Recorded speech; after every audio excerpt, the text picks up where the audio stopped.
Halo teman-teman, bergabung kembali di channel saya. Tetap kita kawal peristiwa ibu dan anak di Subang yang sudah menginjak 9 bulan dan entah sampai kapan peristiwa ini akan terungkap. Lamanya pengungkapan peristiwa ini menjadi efek domino terhadap pemberitaan-pemberitaan tentang kasus ini. Selalu ada pemberitaan-pemberitaan yang mungkin pemberitaan yang bisa dipercaya atau yang tidak bisa dipercaya. Apalagi dalam perkara ini sudah terjadi dua kubu A dan kubu B yang saling menyerang di media sosial. Dan tentunya itu membuat ramai dan membuat heboh dalam pengawalan kasus ini. Dan yang terakhir perkembangan saat ini adalah yang membuat heboh adalah CCTV. Tangkapan CCTV di mana pergerakan Pak Yosep saat pagi menuju ke TKP.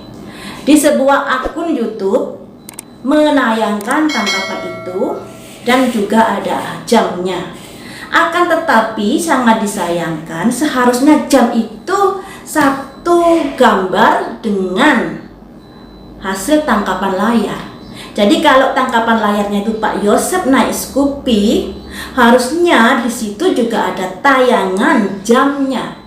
Tapi kenapa tayangan jamnya terpisah dan backgroundnya juga nggak sama? Nah, makanya di sini ya guys, dalam menyikapi sebuah tayangan, selagi tayangan itu tidak bersumber dari pihak yang berwajib, kita harus benar-benar memeras akal pikir kita untuk menyelidiki kenapa kok bisa begitu. Yang artinya jangan mudah percaya begitu saja menerima pemberitaan-pemberitaan yang bersumber dari manapun selain bersumber dari pihak kepolisian.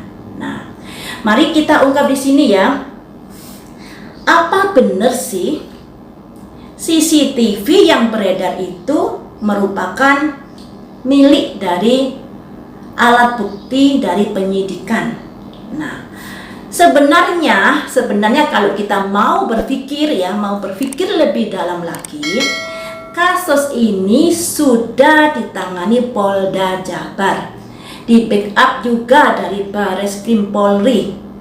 Nah, yang berkecimpung dalam kasus ini para ahli K9, ahli sketsa wajah, ahli forensik, BIN juga ikut turun tangan. Kemudian sudah dites kebohongan, dites kejiwaan, tes kesehatan, dan lain sebagainya. Tentunya nggak semudah itu atau nggak sembrono itu pihak kepolisian sampai membocorkan hasil atau temuan-temuan yang merupakan alat buktinya. Tidak semudah itu dan tidak sesembrono itu saya rasa ya. Makanya di sini saya beranggapan mungkin CCTV itu adalah milik warga sekitar yang kemudian diserahkan pada seseorang dan akhirnya di-up keluar di YouTube. Tapi kita juga harus jeli, yang namanya CCTV, yang namanya tangkapan layar dari CCTV itu, antara tangkapan layarnya itu pasti ada jamnya, satu gambar, bukan beda gambar. Tapi yang tersebar di media sosial saat ini beda gambar. Nah, inilah yang harus kita pikirkan, benar nggak sih itu jamnya itu sesuai nggak dengan hari kejadiannya, karena kok beda gambar. Di Pak Yosep gambarnya di jalan raya, kenapa di jamnya kok dalam ruangan? Kenapa nggak menyatu dengan gambarnya Pak Yosep? Framing kah ini? Atau ada tujuan lain kah ini? Atau sekedar membuat masalah ini biar semakin panjang untuk memperkeruh penyelidikan? Nah, marilah kita ungkap di sini. Makanya di sini saya ingin mencari tahu apakah CCTV tersebut resmi merupakan dari temuan penyidik. Nah, apakah temuan penyidik CCTV tersebut, maksudnya pertanyaan seperti itu ya. Apakah temuan penyidik CCTV tersebut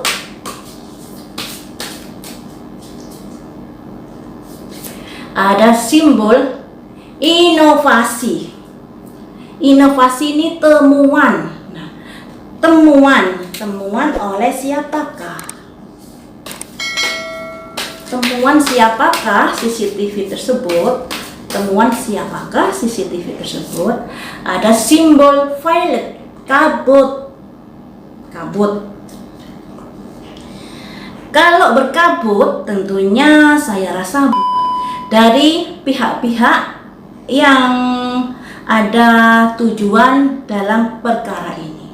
Nah, kemudian saya cari tahu. Setelah ada kabut ini jadi masih misteri ya, masih misteri CCTV itu. Nah, yang kita tanyakan apakah CCTV tersebut merupakan barang bukti yang resmi dari penyidik. Ternyata masih ada kabut, masih ada misteri. Nah, makanya di sini apakah tujuan dari dikeluarkan CCTV tersebut? Apakah tujuan dari dikeluarkan CCTV tersebut ada simbol isolasi? Isolasi itu menyendiri. Kemudian ada kaitannya apakah CCTV itu dengan seseorang yang menyendiri, yang mengisolasi dirinya? Ada kaitan apakah? Generasi, keturunan. Keturunan yang ada kaitannya dengan hal apa? Keturunan yang ada kaitannya dengan hal apa? Petir menyambar hukum. Jadi seperti ini guys, ada simbol inovasi. Inovasi bisa diartikan temuan. Ada temuan CCTV, tapi temuan itu masih ada violet, ada kabut. Jadi masih perlu digali lagi kebenarannya. Apakah CCTV itu benar adanya? Apakah CCTV itu antara tangkapan layar gambar dengan jamnya itu sama? Dikarenakan kita juga tahu sendiri di CCTV, di tangkapan CCTV itu antara fotonya Pak Yosep yang mengendarai Scoopy dan jamnya itu kenapa kok beda latar belakangnya? Kalau Pak Yosep tangkapan layarnya di jalan raya, kalau jamnya kenapa kok dalam ruangan? Harusnya kan satu gambar. Katakanlah kalau Pak Yosep tangkapan layar CCTV-nya di jalan, harusnya jamnya itu juga nempel di gambarnya Pak Yosep tersebut dalam satu frame. Kenapa berbeda? Nah, inilah makanya ada kabut di sini. Ada kabut di sini yang perlu diselidiki, perlu didalami. Makanya kita jangan terlalu mudah percaya, tapi kedepankan nalar dan akal sehat dalam melihat tayangan-tayangan di YouTube. Karena percayakan sumber yang resmi yaitu pihak kepolisian. Berhubung ini sumbernya nggak resmi, jadi perlu digali lagi. Apalagi juga ada kejanggalan-kejanggalan. Nah, kemudian di sini ada simbol isolasi, ada simbol apa tadi itu? Berkabut, kemudian ada simbol isolasi. Isolasi ini artinya mengasingkan. Mengasingkan yang mana tujuan dari dikeluarkan CCTV tersebut tentunya ada kaitannya dengan Pak Yosep ya, dimana tujuannya tersebut tentunya agar Pak Yosep bisa tersudutkan dalam hal ini. Di sini ada simbol generasi yang mana perkara ini adalah perampasan nyawa Ibu Tuti dan Amel yang ada kaitannya dengan keluarga karena mereka ibu dan anak, dan juga satu generasi. Maksudnya generasi ibu dan anak. Makanya di sini ada simbol generasi, simbol keturunan yang pada akhirnya terjadilah proses hukum ini. Ya. Tapi sayangnya CCTV tersebut masih berkabut, yang artinya masih perlu didalami lagi. Dikarenakan seperti yang saya bilang tadi, kejanggalan antara jam dan gambarnya Pak Yosep tidak satu frame, tapi beda. Makanya ini perlu digali lagi, perlu didalami lagi. Kemudian akan saya lihat lebih jauh lagi tentang violet, kabut, misteri.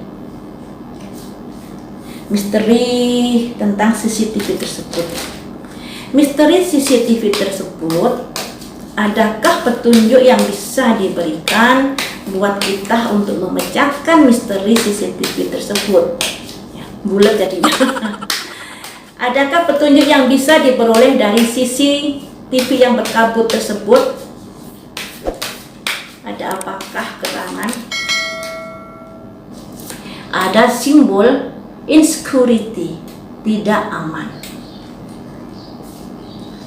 Kondisi yang tidak aman. Mengapa kondisi tidak aman?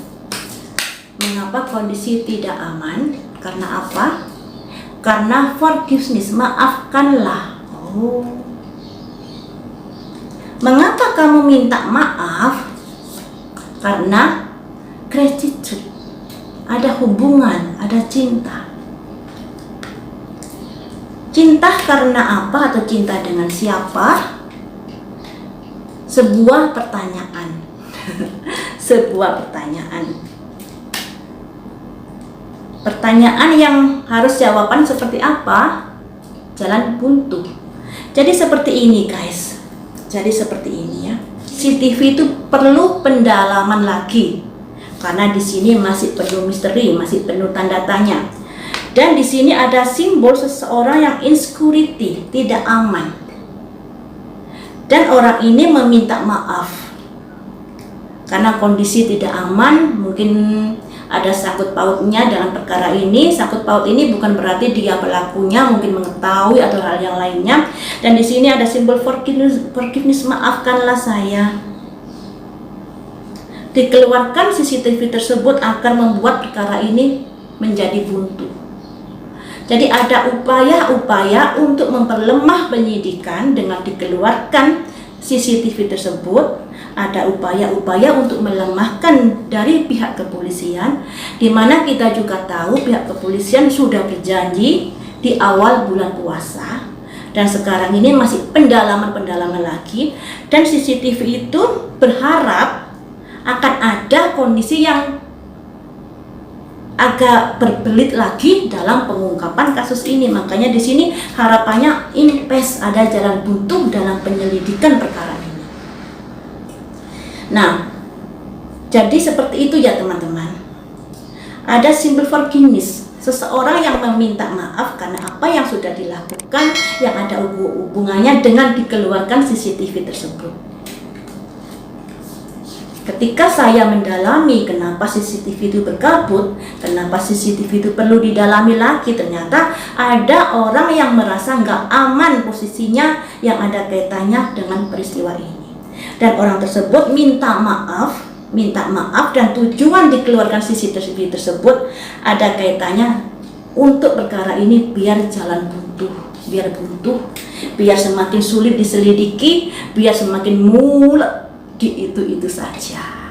Jadi seperti itu ya guys, dikeluarkan CCTV tersebut bukannya membantu, malah memperkeruh kondisi suasana dalam perkara ini. Semoga masalah ini cepat terungkap.